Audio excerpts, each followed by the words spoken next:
Good evening, ladies and gentlemen. Could I have your attention, please? Thank you so much. There are a few seats still in the front and throughout the room. We will be using most every seat, which is a good problem to have this year. This is our largest event that we have had, so thank you so much for attending.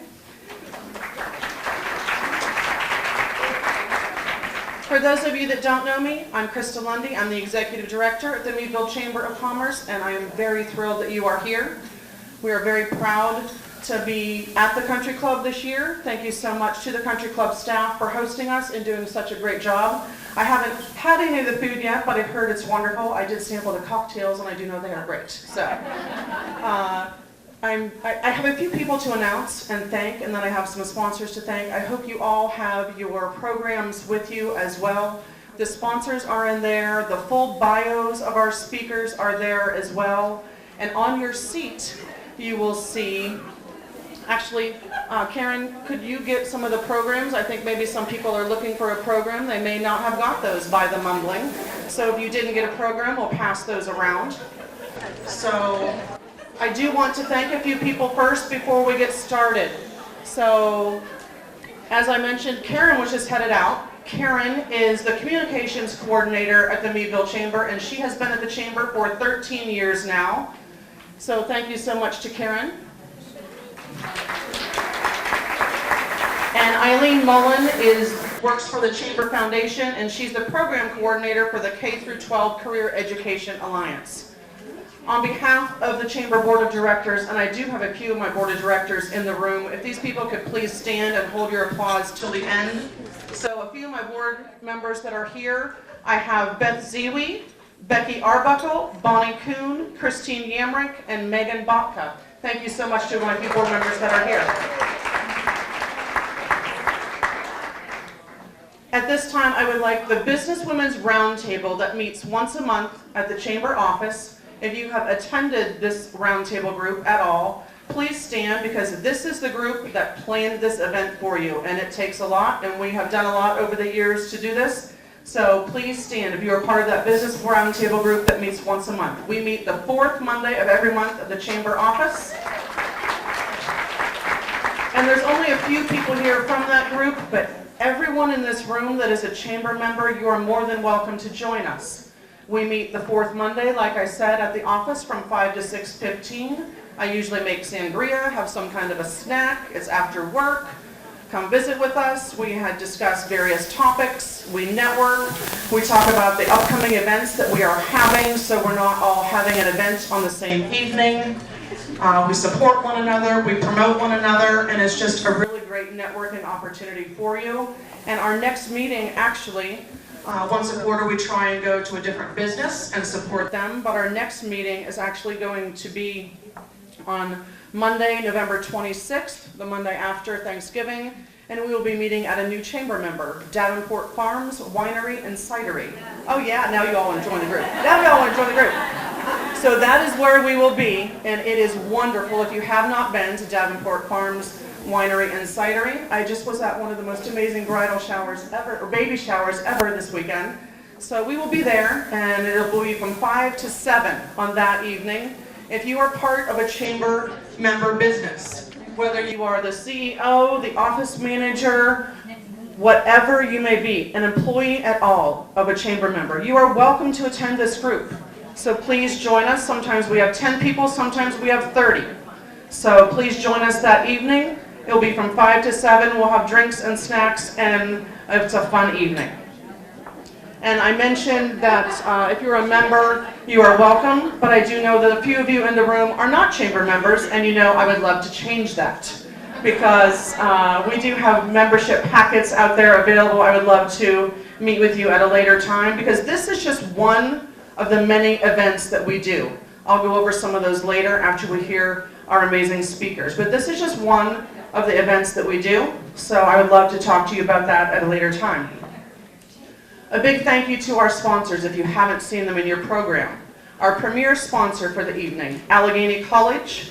Our inspiration sponsors, Accutech Precision Aerospace, Bayshore Homes, Channel Lock, Marquette Savings Bank, and Northwest Bank. And our spirit sponsor is Northwestern Rural Electric. Big round of applause for these sponsors.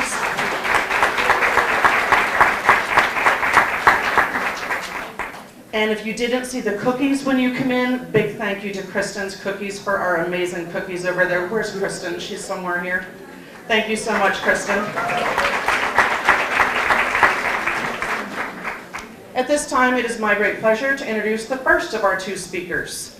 And we have Nicola Fisher. She's the CEO of Optical Filters. And I knew from the first time that we met at her office, we hit it off right away. She is genuine, funny, community-minded, and great mother to her daughter, and I just really hit it off with her, and I was thrilled she said yes, that she wanted to be part of the event. But Nicola is truly a citizen of the world. She is born in New Zealand, moved to the UK, and now she lives in the US. She loves to travel and is an accomplished sailor. She has multiple degrees in marketing, French, and business growth, along with years of experience running a large global corporation in the US and the UK for years. After she bought into the family business in 2013, she and her husband Peter settled in Crawford County in 2009, where they currently reside with their daughter Grace. Ladies, please welcome Nicola Fisher.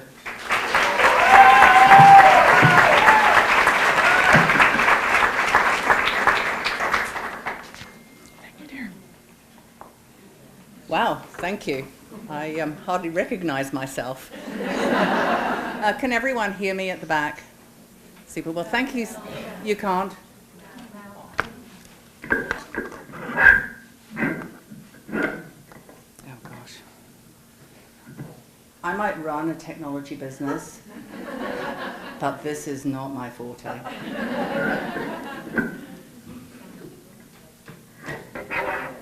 Okay, is that better? Okay. So thank you so much for inviting me here. It really is truly an honor. I was expecting that it would be a small event for the Chamber. Someone told me it would be a small event for the Chamber. But nevertheless, I'm delighted to be here. So my name is Nicola Fisher, and I'm a CEO and co-owner at Optical Filters. As you can see, I do have a presentation, but I promise you this will not be death by PowerPoint. And please feel free to ask any questions you wish along the way. I've been asked to talk about the most frequent question that I get asked whenever I meet someone new. Why did you choose Meadville? How did you guys end up here? And that's a great question, but I think the best part of it is we chose Meadville. We made a conscious decision to come here. We had other places that we could choose. We chose Meadville, and we are so pleased that we did. I'm going to start, though, just going back a bit to the second question that we're asked: what do you do? We are a super niche business. We make filters that sit in front of electronic displays, so they have to be transparent, and we sit between the manufacturers of touchscreens and LCDs in Asia and our customers who want to use those LCDs and touchscreens in really extreme environments, and our filters enable us to do that. And our core technology is lamination, and we have lots of different ways of doing that, but the simplest way of thinking about it, because it is actually what we do, is sticking things together. And I find the easiest way is to talk a bit about the type of things that our products enable people to do. So they enable things to be used in public environments where they need to be protected. They enable them to be used in environments where there's a lot of electronic signals that you maybe don't want to interfere with your equipment. And the sort of applications we have are things where you need to be able to read your screen in sunlight. So if you imagine you take your mobile phone out and you can't read it because you get washed out in the sunlight. Well, our filters go in front of the displays so that people in commercial, industrial, defense type applications can read those screens. So we are on some very fancy yachts. We are also on a lot of handheld portable equipment. We see that more and more. Head down on commercial and military avionics. All sorts of things. A lot of business in ATMs. And sometimes you go to an ATM and you can see it straight on and you can't see it from the side. That's because it has one of our filters in it. Seat back entertainment. A lot of land-based defense.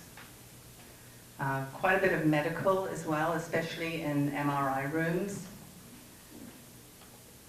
And the coolest thing that we do is in very high-end mixing desks for rock stars. And this, ladies, is a Guns N' Roses concert. To the weird, someone decided that they wanted to make a transparent toaster so that you could see your bread toasting and it wouldn't get burnt. I kid you not. So we made the transparent heaters. They weren't a great commercial success. So a bit of background. Our company was found, obviously, in England in 1988 by my parents, Michael and Claire Dent. My mother is sadly no longer with us, but she was an absolute driving force behind the success of our business. And my father is still involved in the bits that he would like to be involved in. And at his age, he has earned the right to just do the stuff that he likes. So I joined the business about 2001, and I had been working in this big corporate with a fantastic job, but in the end, I thought I'm working really, really hard to make somebody else a lot of money. And I don't necessarily mind the working hard bit, but the making somebody else a lot of money was beginning to grate a little bit.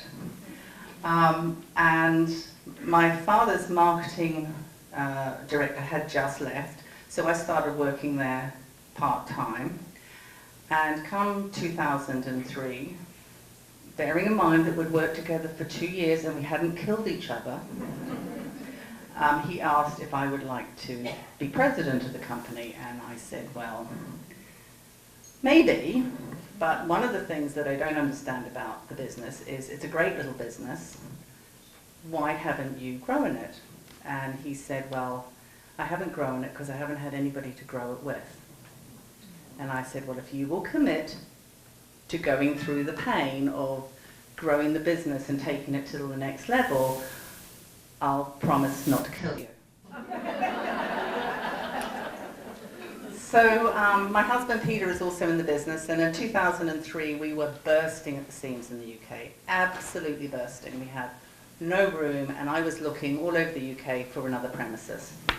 And one evening, there was probably a bottle of wine involved. We were sat around and we realized that 25% of our business was in the US, and we'd always wanted to do more here and just really couldn't figure out why not. So we thought, well, why don't we look for that extra space here in the US instead of getting it in the UK, as you do on a Friday night over a bottle of wine. So we started reaching out, and we looked in Massachusetts, which was fine, but a bit expensive. And we looked in West Virginia, which was also fine, but a bit remote. Well, quite remote, actually. And we had some business colleagues up in the area, and we happened to be visiting, and they said, well, why don't you think about Meadville? So we were in the UK with our 25,000 square feet, and we thought, okay, so we found ourselves in Meadville, and so this is the why Meadville bit. How did we come to choose it? Well, first of all, it was on Eastern Time, which was super important to us because we're European-based.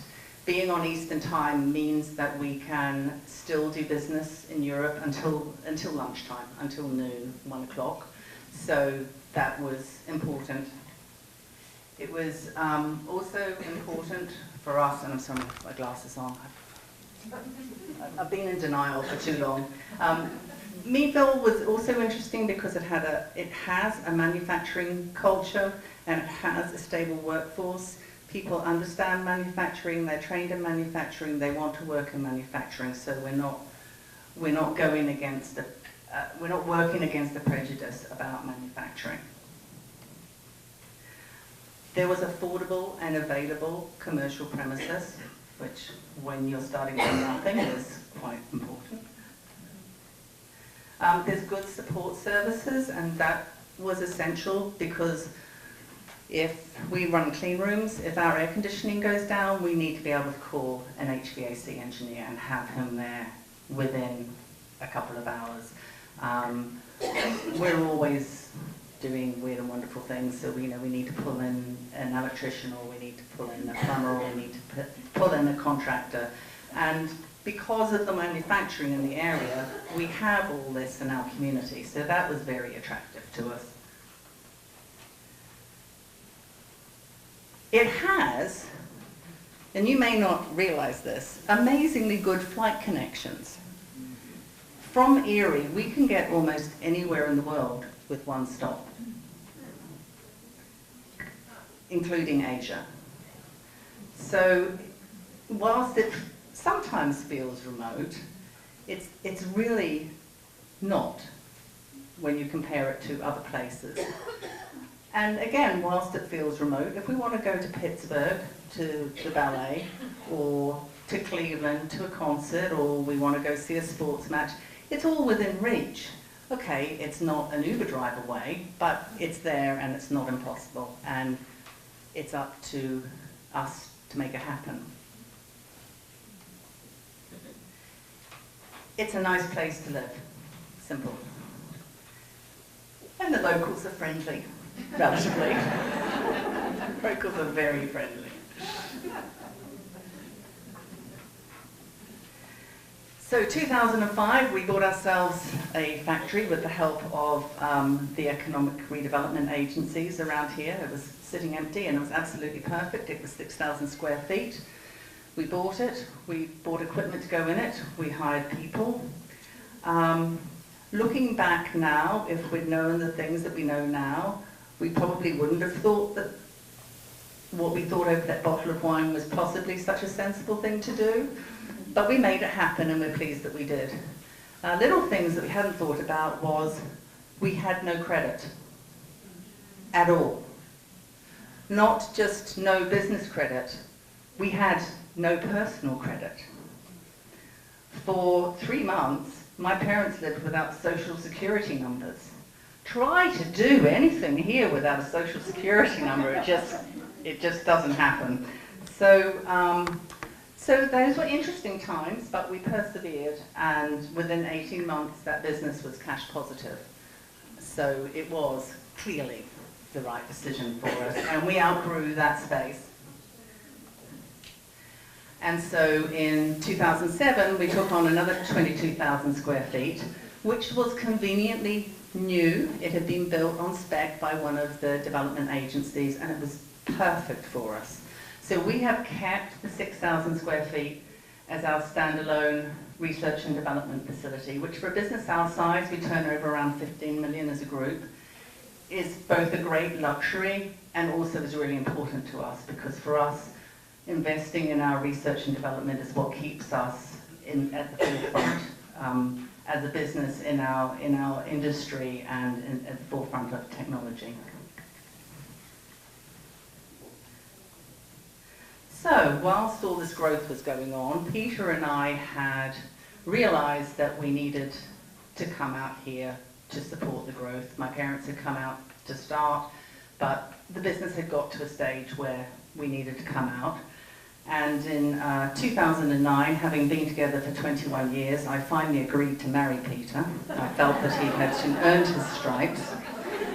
And I had turned 40 the year before, and so in January we got married. And we're thinking about moving out here. Well, in March I found out I was pregnant. In May we came here for a weekend and we bought a house in a weekend. And in July, I came here by myself. Peter was smart. I was the one who was doing all the site meetings, living with my parents, God bless them, at 41, and working full-time.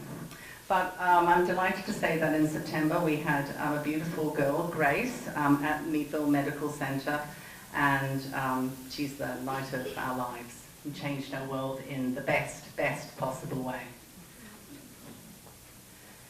So the next question I get asked after, why did you choose Meadville? What do you do? Is usually, why are you still here? And there's lots of great reasons. First of all, our people. We have been so fortunate to recruit some of the best people. And we do really have a talented pool of people to select from here. And I'm always so touched and feel so proud that over 60% of our people have been with us for more than half of the life of the company. And 20% of those people have been with us from the start. And that is awesome.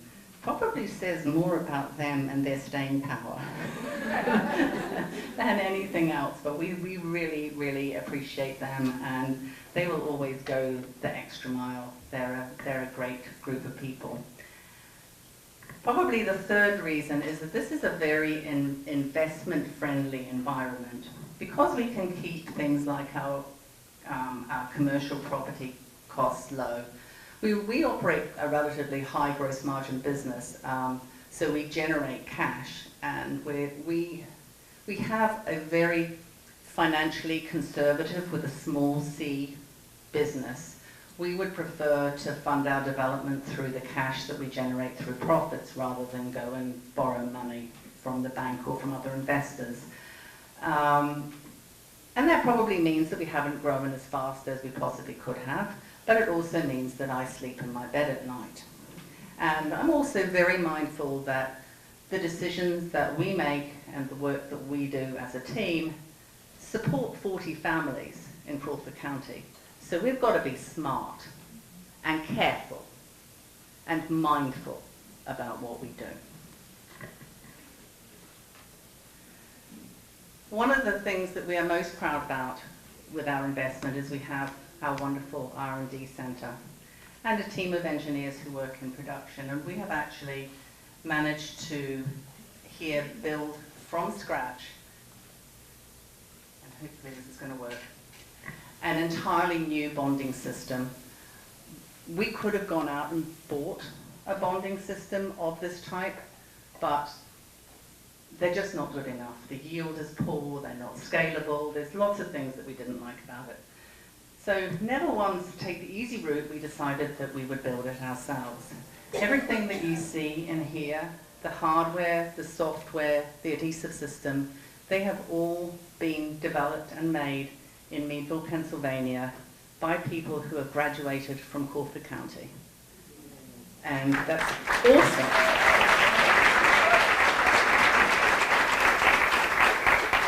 And we are so fortunate as business owners, and I'm sure that everyone else here, especially who is in manufacturing and technology, will speak to this as well, that we have such a pool of talent here, and we need to keep encouraging them to stay here and to learn here and to grow here. And basically this is for our part of the business where we're taking LCDs so that people can use them in very bright sunlight conditions, and it's a growing part of the business. And this time it's probably about a third of the business globally, for the group, and I would say in 3 years' time it will account for half the business. And the technology that was developed here has been then replicated in our UK facility as well. So we developed the technology here, and then we just made 2 of it and put it in the UK. The third reason, we're loving life. It's great. It's a super place to live. It's beautiful. Here we are, we're taking kids out on French Creek cleanup. It's fantastic that we can do that. Crawford County Fair. You guys don't know what you got. Oh, wow. That is a piece of pure Americana. It's fantastic. It's out of this world. When my friends from Europe say, when should I come? I say, that week in August. Third week? Third week in August. You've got to have that in your schedule. And we go do the food, we go do the animals, we do the country music concert, the full deal. Personally, I love the draft horses, and you can always find me at noon on Friday at the draft horse pool, eating garbage fries. Because they're good. Because they're good. And there aren't many other places in the world where you can sail in the summer and you can ski in the winter, or as Grace reminds me, snowboard, Mum. Skiing so yesterday. I will have to admit that whilst I do the sailing, I am a horrible skier, but I am great at holding the coats, and I am a super Uber driver. And we are so blessed to have made so many friends and have been so welcomed into this community. And we live here, we love it, and we just feel so special to be part of Crawford County and Meadville. So what's happening next? Next spring, we're breaking ground and we're going to put another 50% of space on our South Mosier Town building. We are investing in a totally new bonding technology, and that line will also be in place probably by spring next year. And you know what? I plan on keeping on loving life because it's easy to do here. And I thank you.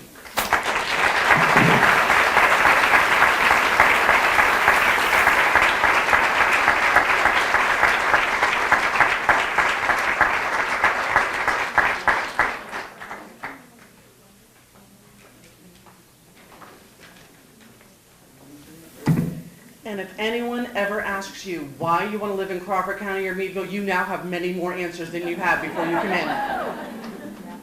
One more round of applause. Thank you so much, Nicola. Thank you.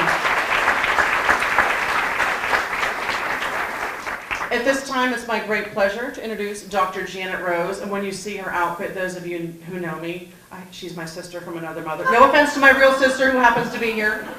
Sorry, Shell. But Dr. Janet Rose, she's from Erie. She's a builder of female strength. She's an author, a motivational speaker, and a leadership mentor.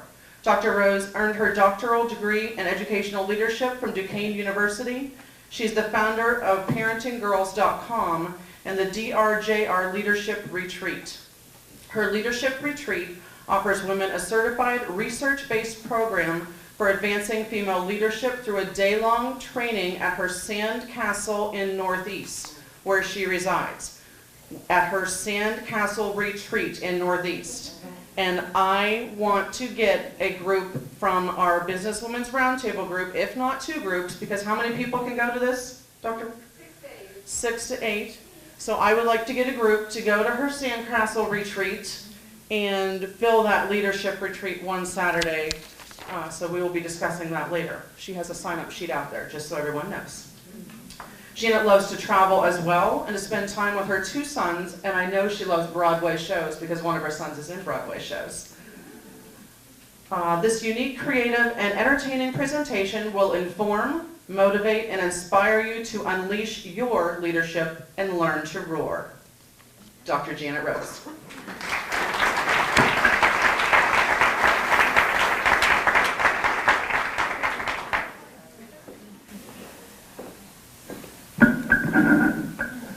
I was hoping to have a hands-free mic, but I think I'm going to try to use this, so bear with me, because I move around a little bit when I talk. I'd like you all to just be really quiet for a moment and feel. Feel the power in this room. I am totally blown away. To drive 1 hour from Northeast Pennsylvania into this community that I have to admit I really don't know a whole lot about, and every time I have been here, my GPS has gotten me lost. I did supervise student teachers out this way for a while, and I would always find myself in the woods, and my GPS would be saying, "You have arrived." And I think she was right. The power in this room is amazing. The women that I have met today, and the women I see before me, you are amazing. You're beautiful. You're classy. You're polished. The leaders I've met so far are just amazing to me. I love women, as you can tell. I didn't always love women. When I was climbing the ladder in my career, I often felt that women often were my obstacles. Not anymore. Because guess what? Last night I was watching the television set.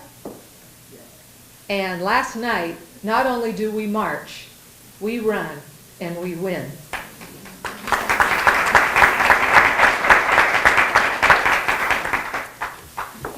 I love women. And through most of my career, I have worked with families, with moms, with dads, with children with special needs, with gifted kids. And I have found that as I have grown, to really appreciate what women bring to the table.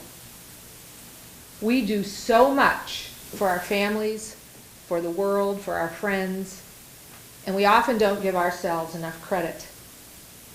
Here's what I know about women. Women are strong. Women are sensitive. Women really rock multitasking. Women take care of everything, from children to home to work to men to plants to pets to aging parents. We do it all. I also know some other things about women that have never made me all that happy. Women often hold grudges. I see some of you shaking your heads. Women often don't speak up. Society has sort of kept us without a voice. I see that's improving, and women are now finding their voice, and I'm happy about that. Women are often very afraid. In my leadership retreats, women often share with me stories in their lives dating back from when they were children where they were fearful. Fearful to enter into risk-taking, fearful to start new businesses, fearful to tell their husbands what they think, fearful to tell about that time when they were sexually harassed or sexually abused at work.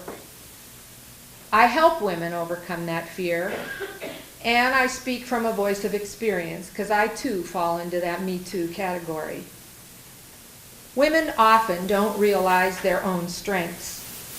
And unfortunately, because of what society tells us, we often use the wrong measuring stick to measure our own self-worth.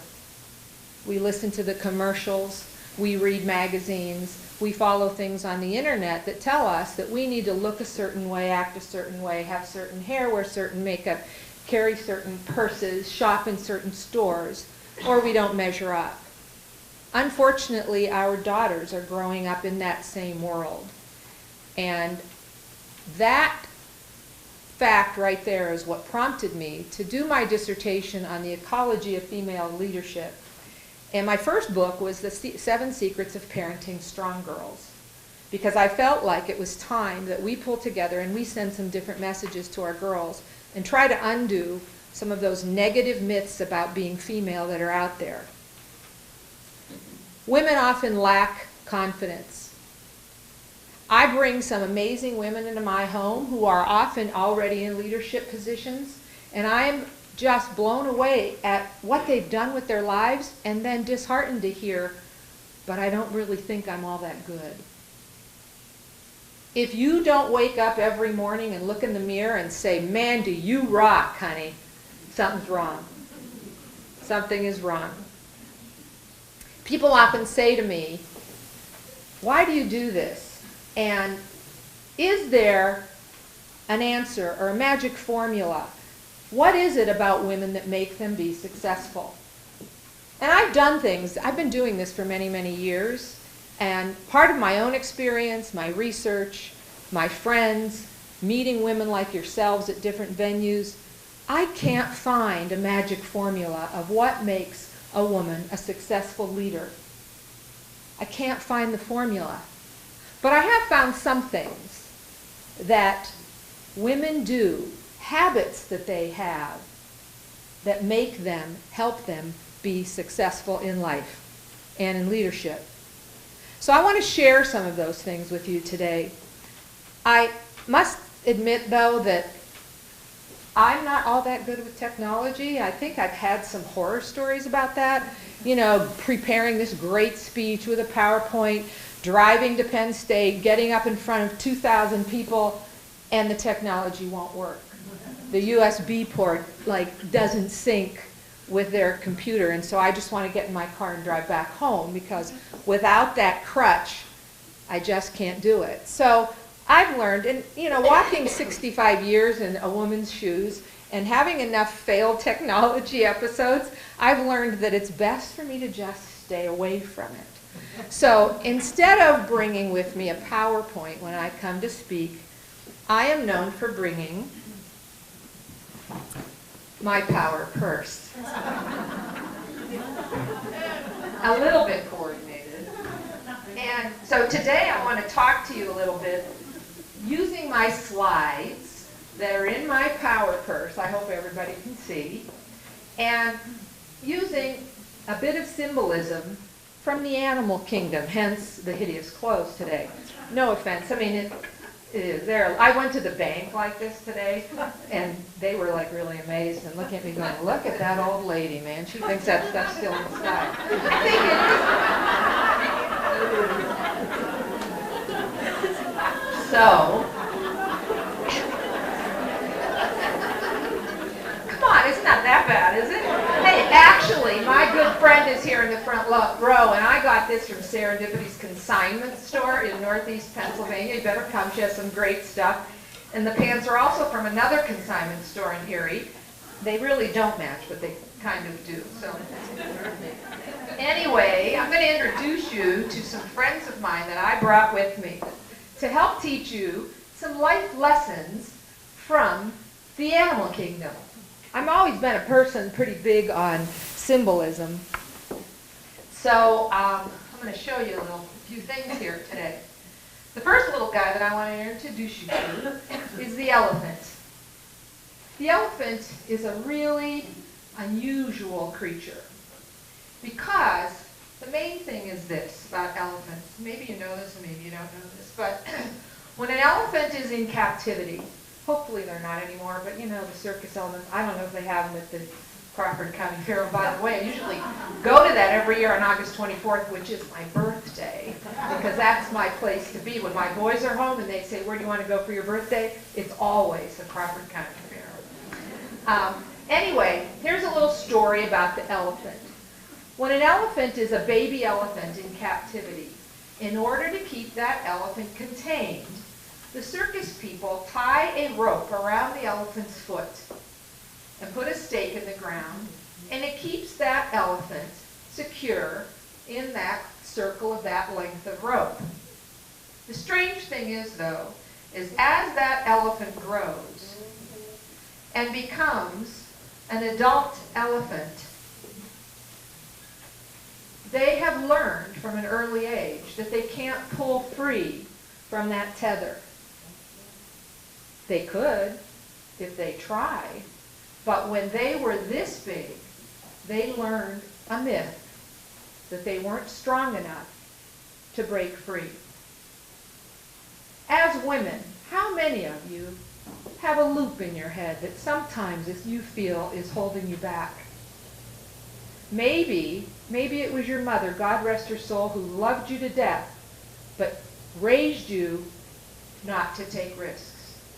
Be careful, you might not make it. Be careful, what will the neighbors think?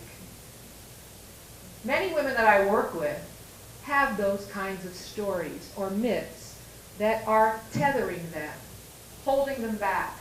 Someone maybe made a comment to you that really stuck, that makes you awful hard on yourself. Maybe it was a husband, maybe it was a father, maybe it was a grandfather, maybe it was a professor in college, but somebody might have said something to you that sends you a message that is keeping you from achieving your goals today. So my message to you from the animal kingdom is put your big girl panties on and pull away from that tether. If you have a myth in your head, pull free because you can do it. The next animal that I would like to talk to you about is one of my very, very favorites. The giraffe. The giraffe, when you think of the giraffe, you probably think of grace and beauty and those long neck and those long legs. And you might think, I know what I know about the giraffe. The giraffe has vision. And the giraffe does have vision. The giraffe can see beyond all the other animals and far across the land to see if there's danger coming. That long neck helps, and those long legs help. But you want to know something about those strengths of that long neck and those long legs? Have you ever seen a giraffe try to drink water? Tough. They have to spread their legs and bend to get to the water source. So the giraffe is teaching us that some of those things that are our strengths might also contribute to some of our weak areas, and we have to use those strengths to build on those weaknesses. One other thing that I want to tell you about the giraffe that I think is phenomenal.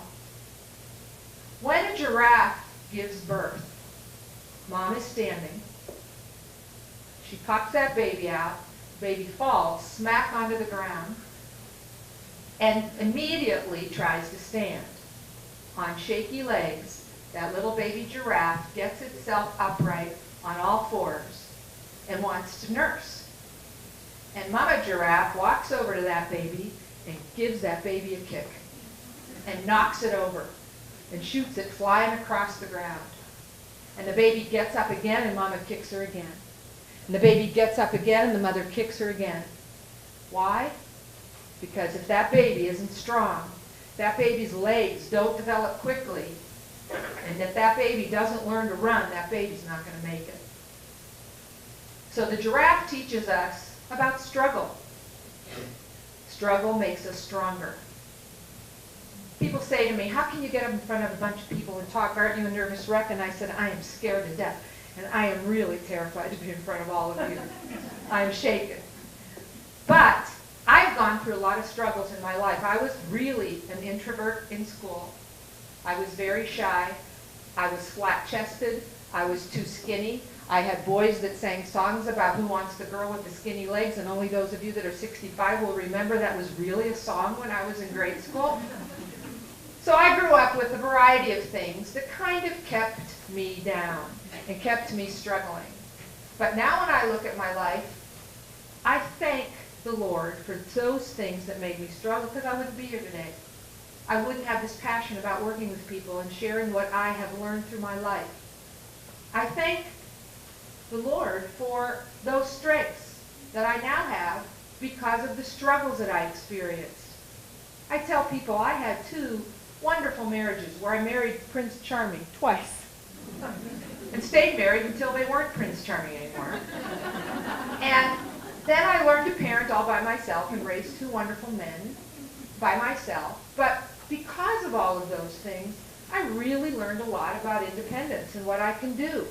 And I learned how to change a ceiling fan, change the oil in my car, rewire lamps. I had to. So thank you to those people in my life who may have hurt me at one point, but they have made me a strong woman. The next animal that I want to talk to you about is this cute guy.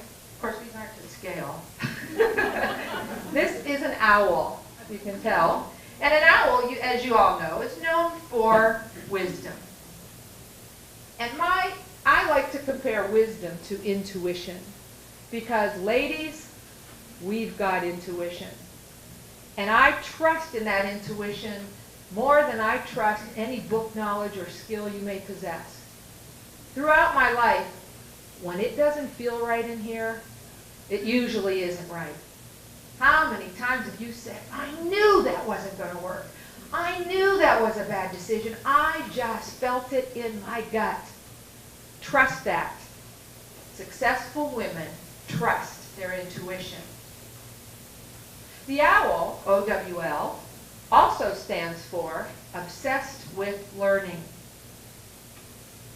As women, it's very important that we always learn.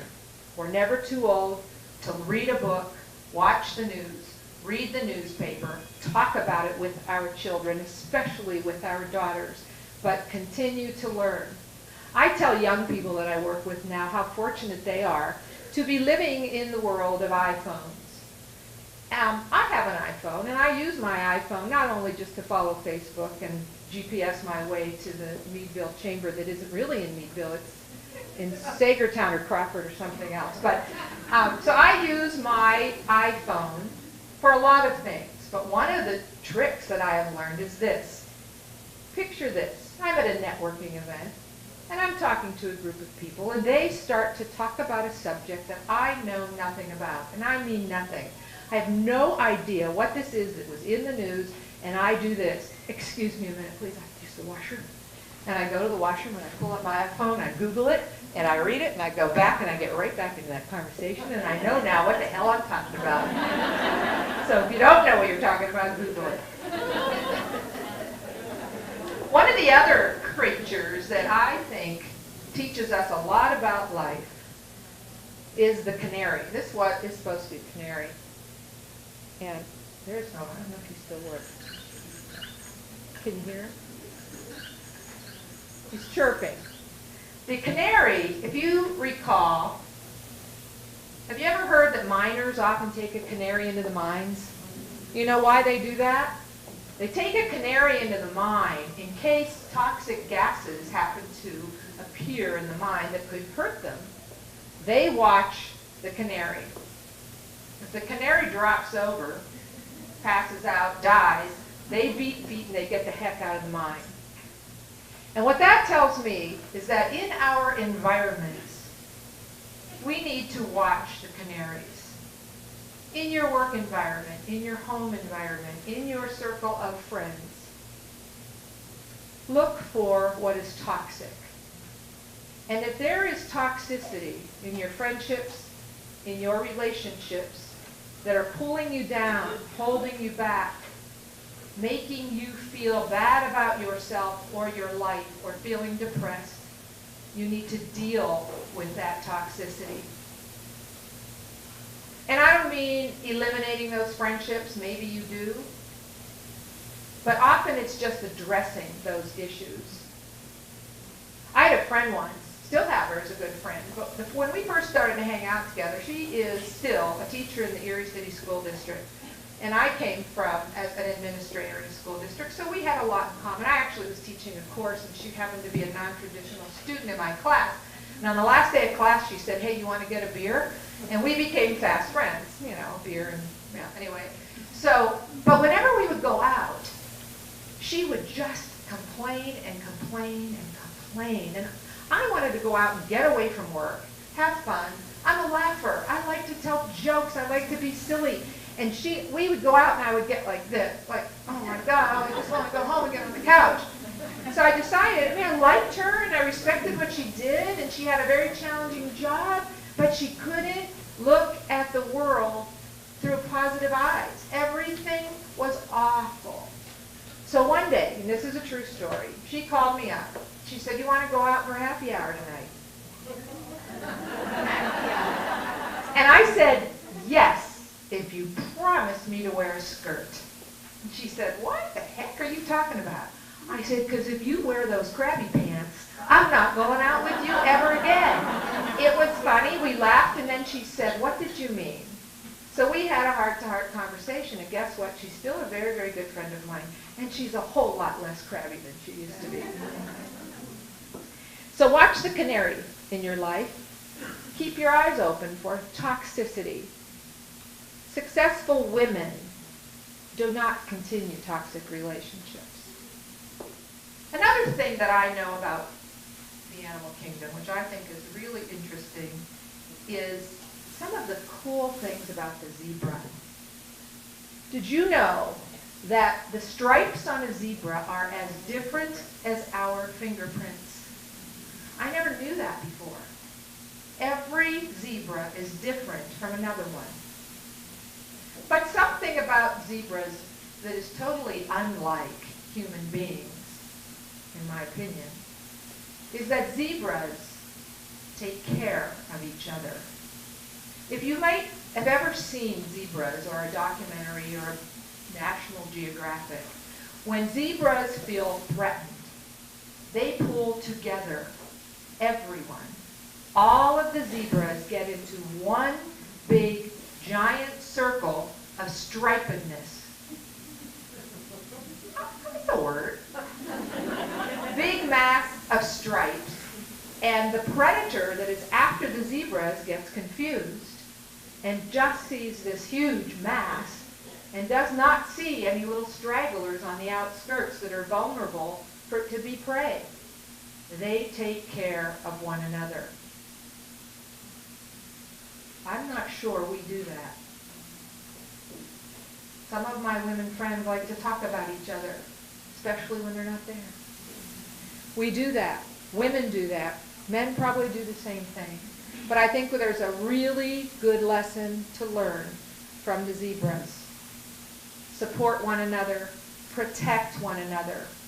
Help those in need. Share your gifts and lift each other up and mentor each other. One of the things about women that I think is amazing is that there's an old saying that if mama ain't happy, ain't nobody happy. And don't you totally agree? I think that in any household I've ever been in, or any family that I've ever worked with, if mama's upset, everybody's upset. And the gorilla can teach us a little bit about that. The gorilla is a pretty calm, stately, just kind of looming figure. But in the elephant, or the gorilla, I don't know, it's tribe or group or whatever gorilla, how they live, whoever is in charge dictates the mood of the group. The other gorillas constantly check in and look at the leader's gorilla to see how are we supposed to be behaving right now. Is he afraid, or is she afraid, or frightened, or is everything all copacetic? So, think of yourself as the gorilla. How you are in your home, in your workplace, the mood that you project to your employees, to your husbands, your friends, your partners, your children, really dictates the mood of the whole family, your whole tribe. So keep that in mind. I remember raising my boys, and I have these two wonderful kids. One is 37, and he's a little bit bipolar, and one is 35, who's a little bit gay. And when you're raising these two guys, the little bit bipolar son, I had my Christmas tree up for 2 weeks before he noticed it, because he just was totally oblivious to anything that was going on around him. But Nick had this sense of perception that was totally amazing. I'll never forget me coming home from work one day, and he was 3 years old, and I walked in the door, threw my purse on the table, and said, "Hi, honey," and he said, "What's wrong, Mom? It looks like you need a cow rod." And I thought, oh my God, you're right. I'm like projecting this exhaustion and depression on my kids, so I better have a better face when I come in the door. We live as women, like I said, we do lots and lots and lots of things. And I think that we often forget to take care of ourselves. The camel, if you know about the camel, has this hump. That in the hump, the camel carries fat and water so that the camel can make that long, long journey across the desert without having to stop for food or for drink. And what I want to say to you is that unless you take care of yourselves, your mind, your body, and your spirit, you're not going to be much good for anybody else around you. And by taking care of yourself, that could mean a lot of things. That could mean eating right, drinking lots of water. That could mean getting enough sleep at night. That might mean meditating. It might mean yoga. It might mean taking a nice walk in the beautiful fall leaves.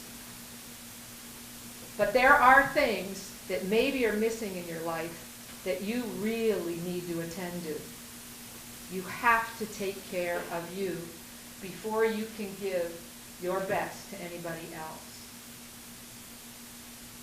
Breathe. There is a lot to be said about journaling. In my leadership courses, I talk about journaling and how powerful that is for developing not only leadership, but for improving your own mental health. Studies say that gratitude practices and gratitude journaling is much more powerful than Prozac. One last animal that I want to talk to you about, and keep saying she, is, oh, this is heavy, is the tiger.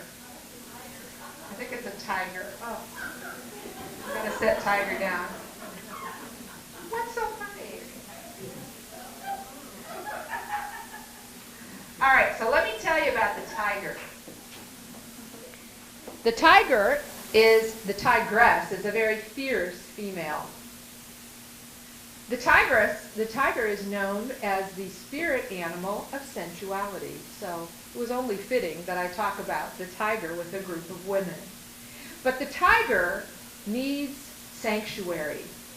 The tiger doesn't always want to be in a social network. The tiger often takes time to go off alone, to think, to regroup, to renew their vision, and to make a plan. The tigress is the master of her domain. She defends her boundaries. She defends her cubs. So be like the tiger. The tiger also goes after whatever they want. And as a word to the wise, have you ever gotten what you wanted for Christmas without asking for what you want for Christmas? You're never going to get that raise or that promotion or that Prada bag unless you say, I want this for Christmas, and then you circle it in the catalog and you lay it on his desk. So ask for what you want, because no hard work or no amount of dedication is going to get you that promotion that you want at work if nobody knows you want that promotion. Stay in tune with the rhythms and the motions of your jungle. Enjoy solitude to plan and review your vision and to tend to your heart. Before I wrap this up, I had to bring with you this little American Greetings card that I found a while back. I actually bought every one on the shelf, and I sent it to everybody that I knew at that time, and I saved one because it was the most truthful, heartfelt American greeting card I have ever seen. And I want to share it with you, so just pretend like I'm mailing this to every one of you in this room. And it says, some days we are the women who run with the wild things. Other days we are the women who run with the ball. There are times we are the women who run the show, or the world, or both. We can run marathons and carpools. We can run for office, or run circles around the competition. Of course, there are those days when we are just the women who run into things or out of things or run our pantyhose as we run ourselves ragged. Those are the days when we need to speak up and say stop and remind each other that at least for today, we don't have to run a thing, except maybe a nice hot bath with lots and lots of bubbles and a glass of wine. Consider yourselves officially reminded. Now go forth and roar. Thank you.